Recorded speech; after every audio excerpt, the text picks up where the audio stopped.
into the eyes of another person, or you believe you see them, you believe you encounter the soul that stands before you. But the truth is far more elusive and far more dangerous than such a comforting illusion. For what you meet first is not the soul itself, but the mask that the soul has carefully constructed to survive. This mask, which I have called the persona, is the necessary disguise of civilized life, and it has accompanied humanity since the beginning. Without it, society collapses into raw chaos.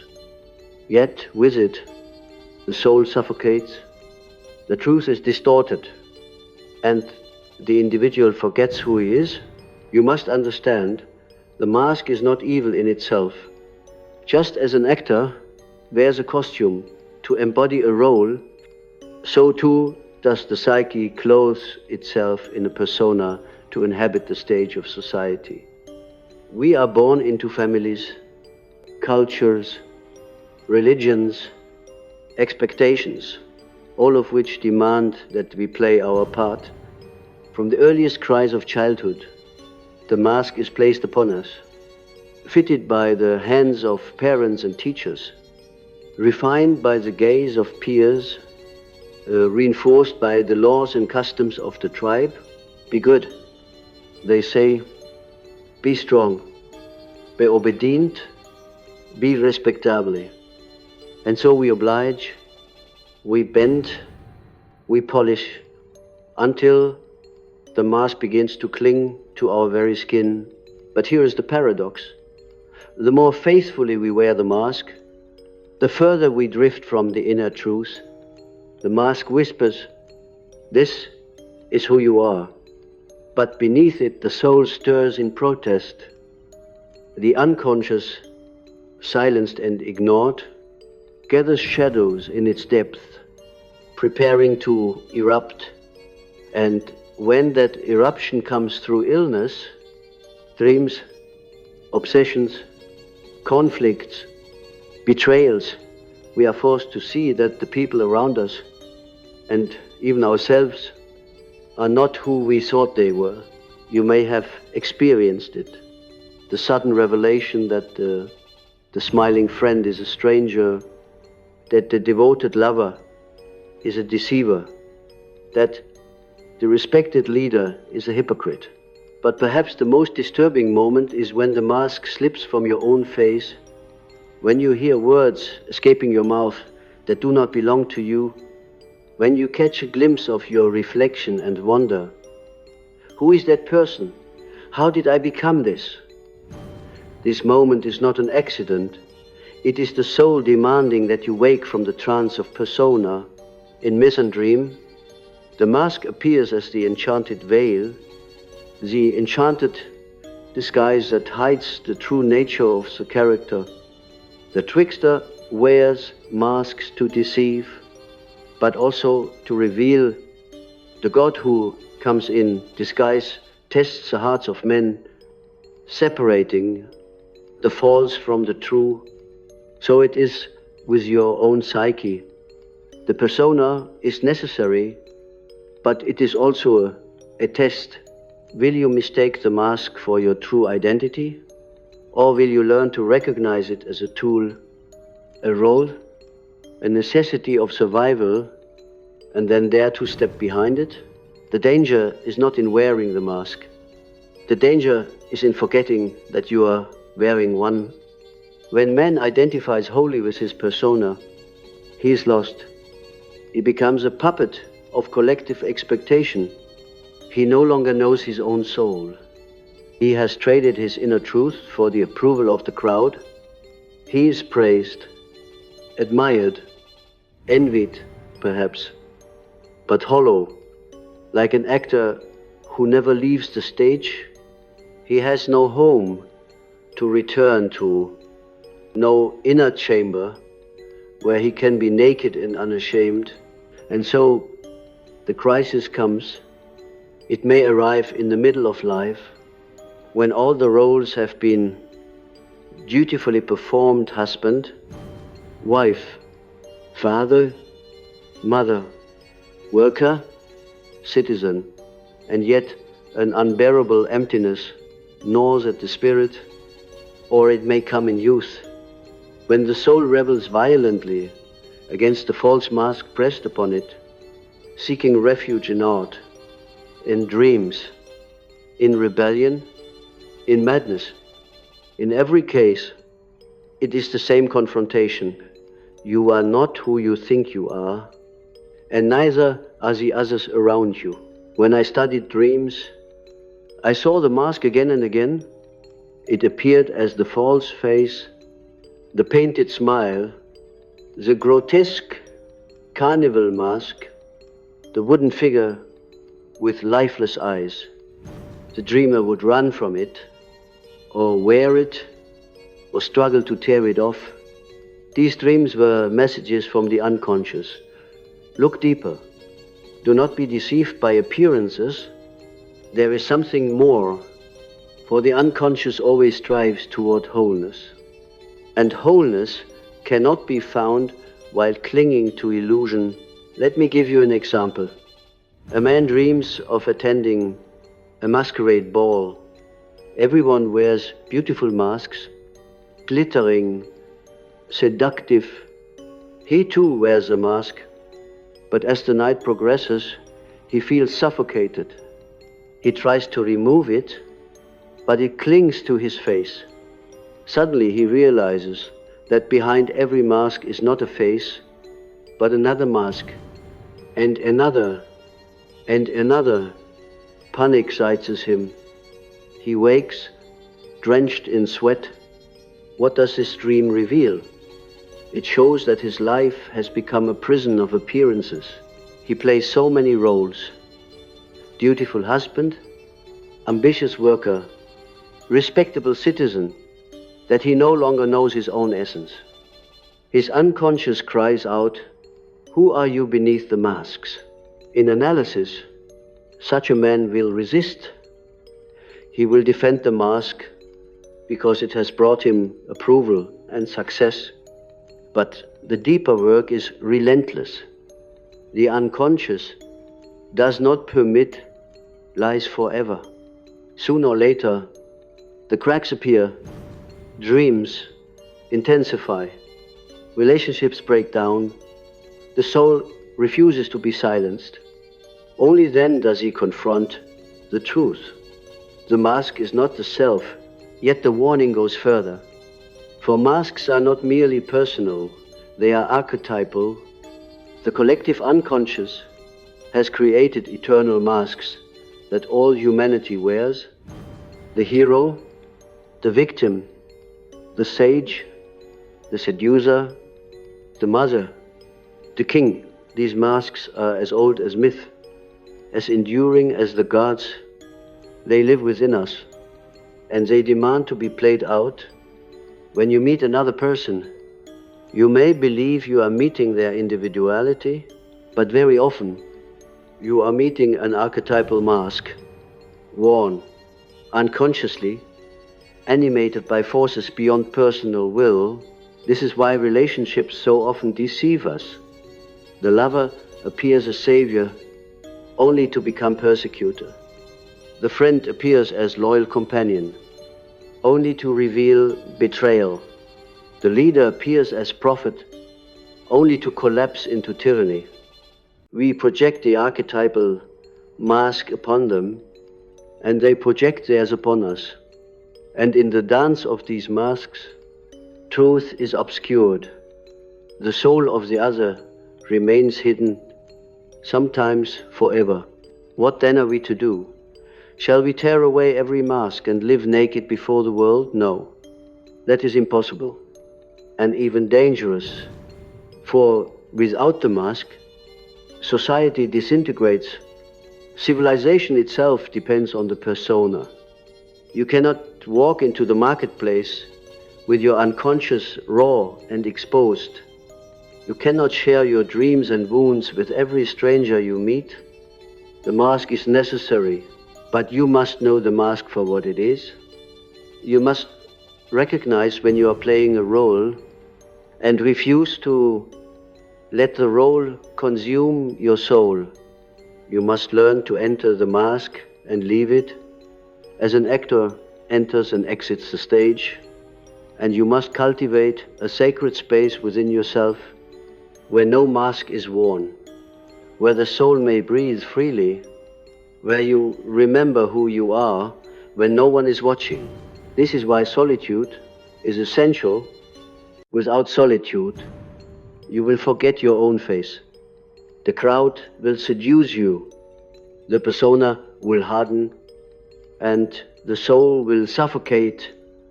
In solitude, the mask loosens. In dreams, the soul whispers. In silence, the archetypes emerge and speak their truth. Do not fear these moments. They are the medicine, they are the doorway to the self. But beware when you see through the masks of others. Do not grow arrogant. Do not imagine that you alone see the truth while others remain blind. For arrogance is itself another mask, the mask of the spiritual superior, the enlightened one. This too is a deception. The work of the soul is not to judge others, but to see within yourself the masks you wear and to bear them with humility, to remove them with courage when the time is right, and to forgive yourself when you mistake them for your true self. The warning, then, is simple but profound. They are not who you think they are. The people around you are wearing masks, some knowingly, most unknowingly, and you too are wearing yours. If you forget this, you will be deceived again and again.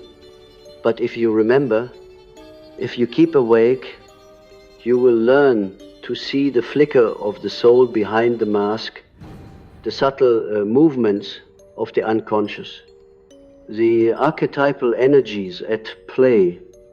And in that seeing, you will grow wiser, more recompassionate, more free.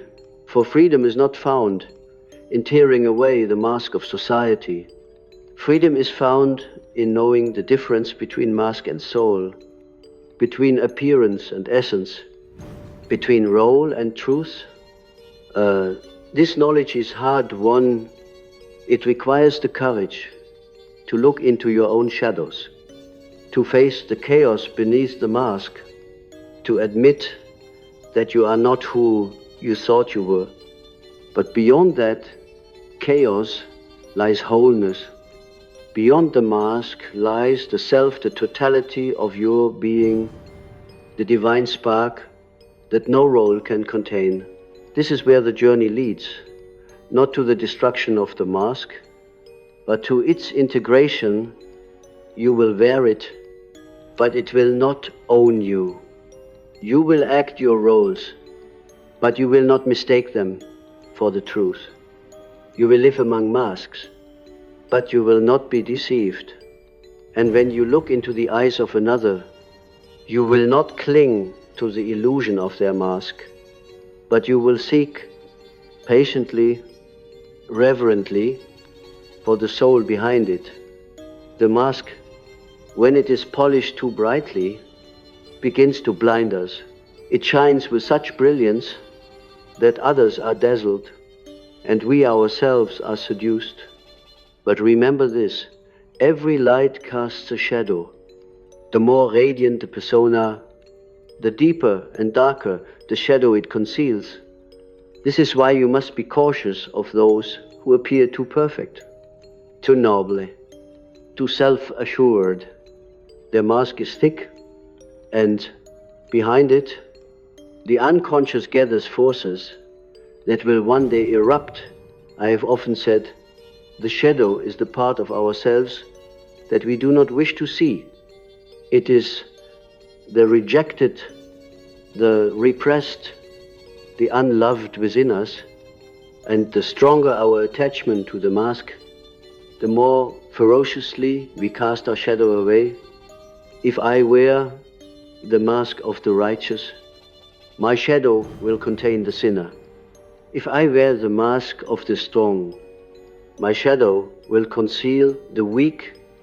If I wear the mask of the pure, my shadow will fester with hidden desires. In this way, the mask and the shadow are twins, bound together. To identify with one is to deny the other, and denial only feeds the darkness. This is why so many people are shocked when someone they admired collapses in scandal. The revered priest is revealed to be corrupt. The admired politician is revealed to be a fraud. The faithful spouse is revealed to be unfaithful. We ask in horror, how could this be? But the truth is that their shadow was always there, growing silently behind the mask of virtue. They deceived not only others, but themselves. And so the eruption was inevitable. The same is true within you. When you cling to your persona, when you polish it too carefully, beware of what you are hiding in the darkness. For the unconscious will not be denied. It speaks in dreams, in slips of the tongue, in sudden moods, in illnesses of the body, in conflicts with others. If you do not listen, it will force its way through, sometimes in destructive forms. That is why individuation, the process of becoming whole, demands that you confront the shadow. You cannot become yourself until you know what you are hiding from yourself. Consider a woman who wears the mask of the devoted mother to the world. She is patient, kind, selfless, but in her dreams, she strangles her children, or abandons them, or sees them consumed by flames. She wakes horrified, yet the dream is not predicting an act, it is revealing the shadow. Her mask of selfless devotion hides her resentment, her exhaustion, her unacknowledged rage. To confront this does not mean she must destroy her children. It means she must acknowledge her human limits, her need for independence, her right to be more than the role imposed upon her. Only then can she love more freely, without resentment, hidden beneath the mask. Or consider a man who wears the mask of the successful professional. He is admired by colleagues, envied by friends, respected by society. But he drinks secretly, tormented by feelings of emptiness. His dreams show him wandering through ruined cities, chased by faceless figures, or sinking into swamps. These are his shadow truths, that his success is hollow, that he has betrayed his own soul for the approval of the world. If he continues to identify with his mask, his destruction will come. But if he dares to face the shadow, he might discover a deeper calling, a life aligned with his true self. So I tell you, do not trust the mask too much, neither in yourself nor in others. It has its role, but it always hides something. If you forget this, you will be deceived. If you remember, you will begin to see. But let me take you deeper still. The mask is not merely a social role, it is also a magical object. In primitive rituals, masks were used to invoke spirits, to embody gods, to summon forces greater than the individual. The mask was not a disguise, but a doorway. The wearer of the mask became the god, the ancestor, the demon. The mask transformed the soul, opened it to archetypal energies, lifted it beyond individuality into participation with the collective unconscious. The same is true in modern life, though we no longer recognize it. When a man dons the mask of the soldier, he is possessed by the archetype of the warrior. When a woman dons the mask of the bride, she is possessed by the archetype of the maiden. When the politician dons the mask of authority, he is possessed by the archetype of the king. These are not mere roles, they are powers, forces of the collective unconscious that seize the individual. That is why people behave in ways they never imagined, why ordinary men commit atrocities in uniform, why ordinary women transform in the ecstasy of ritual or marriage. The mask opens the door, and the archetype steps in. Here lies the true danger. For if you do not know that the mask is an archetypal possession, you will be devoured by it. You will think you are the warrior, the mother, the king, the savior, but you are not. You are an individual, finite and fragile, through whom the archetype passes. If you identify with the archetype, you will be inflated, you will become a god in your own mind, a tyrant, a fanatic, a martyr. This inflation is one of the greatest dangers of the psyche, and it is always preceded by the mask. I have seen men in analysis who believed they were chosen prophets, saviors of humanity, messengers of divine revelation. Their masks of holiness concealed shadows of pride, fear, and unacknowledged desire. Their inflation was a mask so fused with the archetype that they could not see themselves anymore. And I have seen others who wore masks of humility so exaggerated that they were crushed under their own self-denial, unable to recognize their power, paralyzed by fear of their own strength. Both are deceptions. Both are masks that conceal the true self. So the warning resounds: they are not who you think they are. For when you meet another person, you may in fact be meeting not their individuality, but an archetype wearing their face. You may think you are in love with a man or a woman, but in truth, you are in love with an image of the divine feminine or masculine that they embody. You may think you are following a wise teacher, but in truth, you are submitting to the archetype of the Father. You may think you are serving a righteous cause, but in truth, you are possessed by the archetype of the warrior. If you do not recognize this, you will be enslaved by illusions. Again and again, what then is the path forward? It is not to reject the mask entirely, nor to deny the archetype. That would be folly. The archetypes are eternal. They cannot be destroyed. The mask will always exist, for society cannot function without it. The path is to recognize, to differentiate, to integrate, to say, this is the role I am playing, but I am more than this role.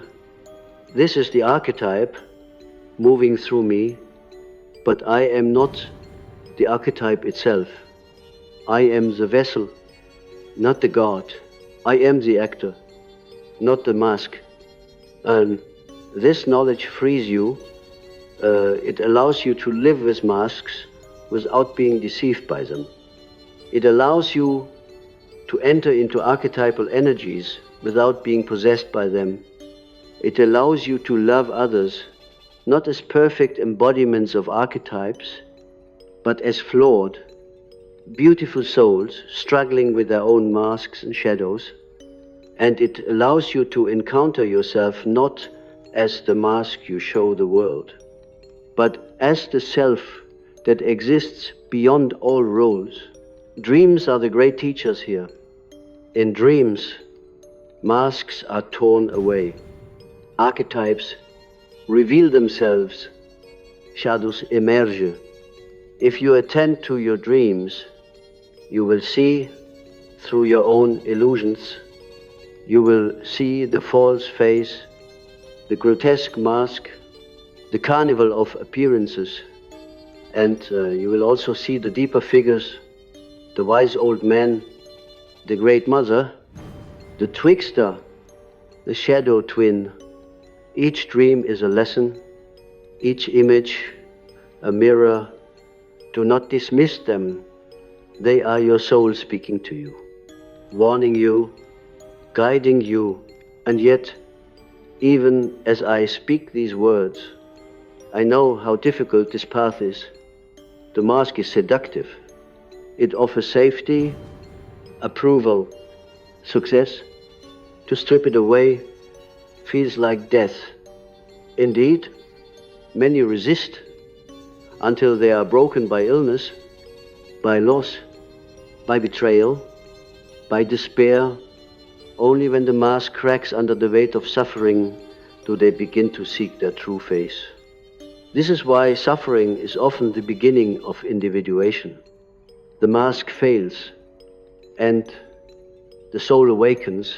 Do not wait until catastrophe forces you to see. Begin now. Look within. Ask yourself, what mask do I wear? What shadow does it conceal? What archetype moves through me? Dare to listen to your dreams. Dare to enter your solitude. Dare to confront the chaos beneath the mask. Only then will you begin to know who you truly are. For I repeat, you are not who you think you are, and neither are they. But behind the masks, behind the archetypes, beyond the shadows, there is the self, the center, the wholeness, the divine spark that unites conscious and unconscious, personal and collective, human and eternal. That is the goal. That is the truth. The mask is only the beginning of the journey. There is a moment in life, subtle yet unmistakable, when the mask of another person slips and you are confronted not with the image you once adored, but with a stranger. It may happen in a glance, a tone of voice, a sudden contradiction that shatters years of belief.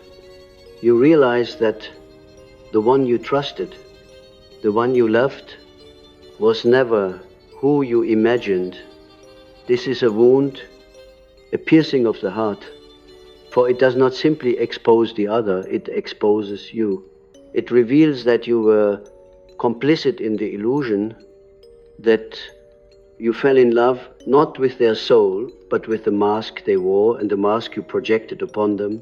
How often have lovers been deceived in this way?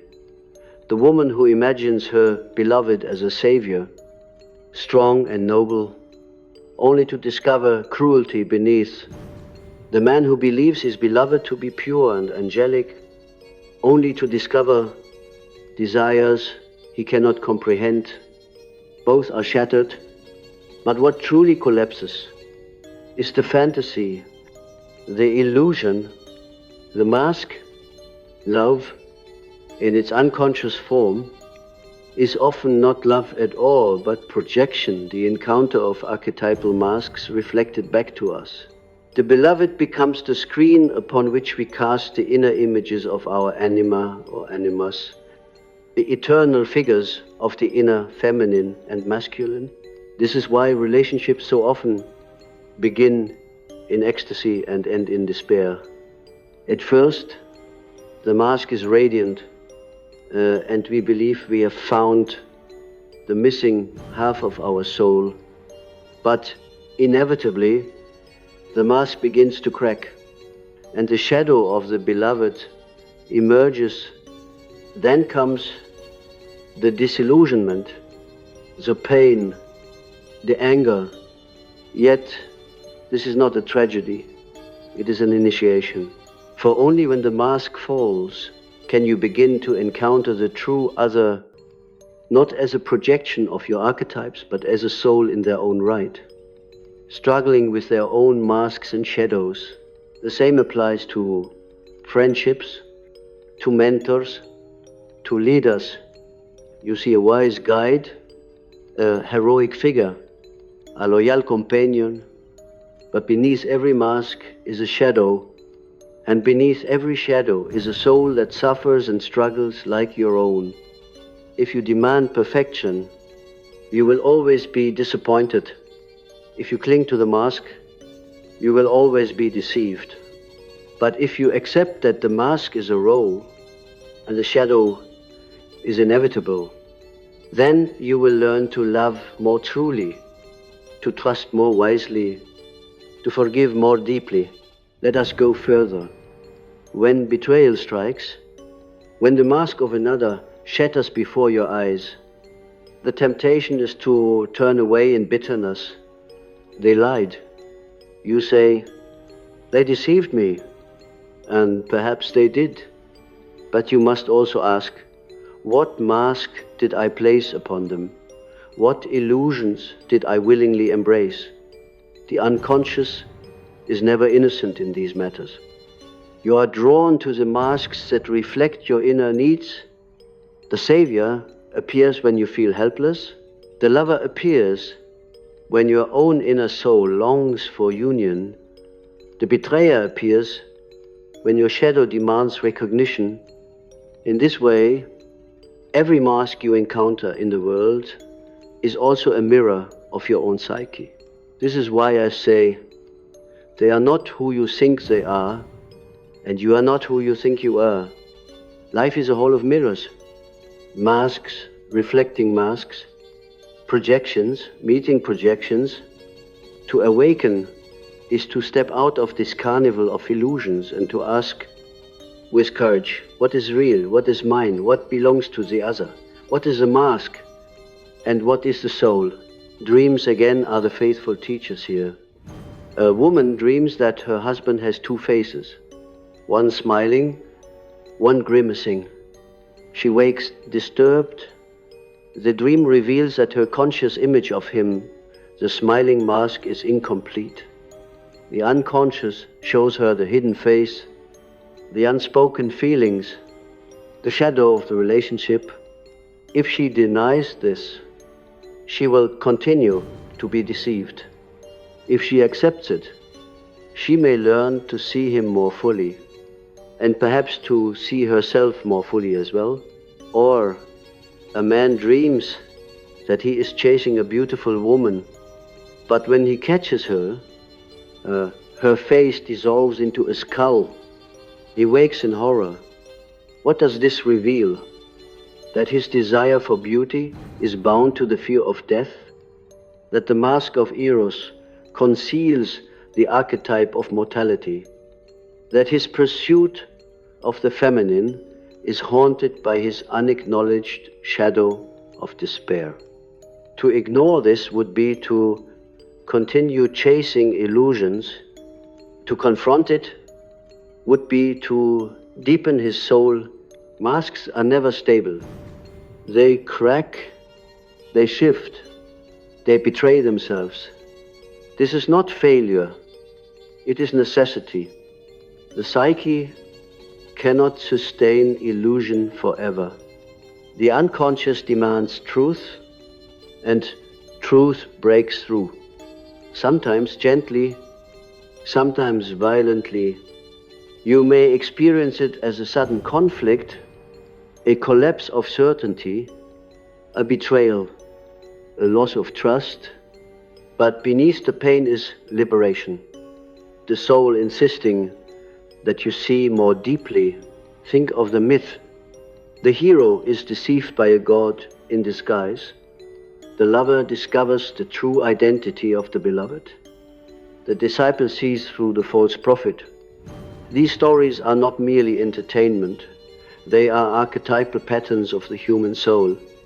They remind us that masks will always deceive us, and that wisdom comes only when we learn to see through them. But how do you learn to see? First, by admitting that you too wear masks, and that others do as well. This humility protects you from naivety. Second, by cultivating awareness of projection, asking yourself, what am I seeing in this person that may in fact belong to my own unconscious? And third, by seeking the self, the center of wholeness within you, which alone can discern truth from illusion. For the ego, bound to masks, cannot see clearly. Only the self, which transcends both mask and shadow, can reveal reality. This path is not easy. It requires that you endure uncertainty, that you resist the temptation of comforting illusions, that you embrace the loneliness of seeing through masks when others still believe in them. You may feel isolated, misunderstood, even rejected. But this is the price of awakening. To see through masks is to step outside the collective trance, to walk a path that few are willing to tread. Yet it is also the path of freedom, of authenticity, of true relationship with self and others. In the silence of your own heart, ask yourself, what mask do I cling to? Perhaps it is a mask of competence, of strength, of virtue, of wisdom. Perhaps it is the mask of rebellion, of victimhood, of independence. Whatever it is, ask yourself, what shadow does it conceal? What truth am I afraid to admit? This questioning is painful, but it is also the beginning of individuation. For individuation is nothing other than the stripping away of illusions, the gradual peeling back of masks until the self is revealed. Not the ego, not the persona, not the shadow, not the projections, but the wholeness that embraces all these parts and transcends them. Individuation is not achieved by destroying the mask, but by integrating it, knowing it as a role, a necessity, but not mistaking it for the truth. The reward of this work is profound. When you know your own masks, you are no longer enslaved by them. When you see your own projections, you are no longer deceived by them. When you confront your shadow, you are no longer possessed by it.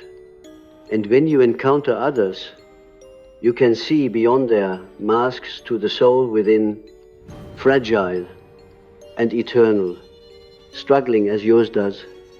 This is love, not the love of illusion, but the love of truth. Remember, they are not who you think they are, and neither are you, but behind the masks, behind the shadows, beyond the illusions, there is something real, something unchanging, something divine. That is the self, and it is toward the self that all masks ultimately point, even as they deceive. There comes a time when the mask no longer fits. You have worn it for so long that it has fused to your skin, but suddenly it begins to suffocate. The air grows thin, the role loses, meaning the applause no longer satisfies. This is the beginning of the great crisis. Many resist it with all their strength, clinging desperately to the mask even as it cracks. They try to repair it, to polish it, to deny the truth, but the psyche cannot be fooled forever. The unconscious demands growth, and growth requires transformation. Transformation begins with collapse. The persona disintegrates. The roles fail. The illusions are shattered. You may lose your job, your marriage, your status, your faith. You may feel as though the very ground beneath you is dissolving. This is not punishment, it is initiation. The collapse of the mask is the initiation into the deeper mysteries of the soul. Just as in ancient rites, the initiate was stripped, humiliated, led into darkness. So too are you stripped of your masks and led into the underworld of the psyche. This underworld is the realm of the shadow. Here you encounter all that you denied, rejected, repressed. It rises before you in terrifying forms, demons of rage, beasts of lust, ghosts of betrayal, rivers of despair. You are tempted to flee, to cling again to your mask. But there is no going back. The mask has already crumbled. Now you must face the shadow, not as an enemy, but as a part of yourself. You must descend into the chaos and discover that within it lies the key to wholeness. Dreams in such times are filled with images of death and rebirth. A man dreams he is buried alive, suffocating in the earth. He wakes in terror, but the dream is not a literal death. It is the burial of the mask. The ego that clung to illusion. Or a woman dreams she is consumed by fire, her body reduced to ashes. She wakes trembling, but this too is not destruction. It is purification, the burning away of falseness, the birth of something new. These dreams reveal the archetypal process of transformation, death of the old self, the birth of the self. The alchemists knew this mystery. They spoke of the nigredo, the blackening, when all structures dissolve into chaos. They spoke of the albedo, the whitening, when clarity begins to emerge. And they spoke of the rubedo, the reddening, when the true gold of the soul is born. These were not chemical processes alone, they were psychic processes. The alchemists projected their inner transformations onto matter, describing in symbols what every soul must undergo: the death of the mask, the confrontation with shadow, the emergence of the self. You may ask, why must it be so painful? Why must the mask collapse in such suffering? Because the ego does not surrender easily. It clings to its illusions, its roles, its control. Only when it is broken, when it faces the limits of its power, can it yield to the greater self. Suffering is the hammer that cracks the shell, the fire that melts the mask, the storm that clears the air. Without it, transformation would not occur. But beyond the suffering is freedom. When the mask has burned away, when the shadow has been confronted, when the illusions have collapsed, something new emerges. You glimpse the self not as a mask, not as a role, but as the center of your being. This self is vast, encompassing both light and shadow, both conscious and unconscious, both personal and collective. It is the divine spark within you, the image of God imprinted in the depths of your soul. To encounter the self is to realize that you are not the mask, not the shadow, not even the ego, but something greater, eternal, a whole. In this state, you no longer fear the masks of others. You see them clearly. You recognize their necessity, but you are not deceived. You no longer demand perfection, for you know the shadow is inevitable. You no longer cling to projections, for you see them for what they are. You love more deeply, because you love the soul behind the mask, not the mask itself. And you forgive more freely, because you know how easily the mask can deceive. This is the gift of individuation. It is not the destruction of society, not the rejection of roles, but the awakening to truth. You still wear masks, you must, but you wear them lightly, consciously. You know, when you step onto the stage and when you step off, you know the difference between the actor and the role. You are no longer enslaved by appearances. You live in truth, and yet this path is not for the faint of heart. To walk it is to live in constant awareness, to resist the seduction of illusion, to endure the loneliness of awakening. For many around you will still be enthralled by masks, still worshipping idols of persona, still blinded by projections. You will see what they do not see, and this may isolate you, but remember, the path of the soul is never the path of the crowd. It is the narrow way, the inner journey, the descent and ascent that few dare to make. If you walk it, you will become a light to others, not because you wear the mask of light, but because your authenticity radiates. You will speak truth, not as dogma, but as lived experience. You will embody compassion, not as virtue, but as understanding born of your own struggles. You will guide others, not as a role, but as a presence. And in this way, you will serve the world, not by upholding its illusions, but by pointing beyond them. So hear my warning, and hear my invitation. They are not who you think they are. The people you admire, the people you despise, the people you love, they are all wearing masks, as you are. Do not be deceived. Look deeper, seek the soul, and when your own mask begins to crack, do not cling to it in fear. Let it fall. Let the shadow rise.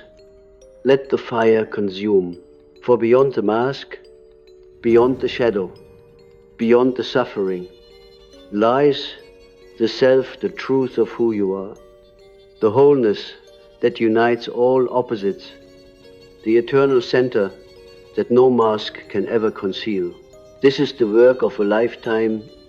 It is the work of courage, of humility, of unrelenting honesty, but it is also the work of liberation. For when you awaken to the self, you are no longer a prisoner of masks. You are free, you are whole, and you can walk among masks without being deceived, seeing with the eyes of truth, loving with the heart of wholeness, living with the strength of the eternal self.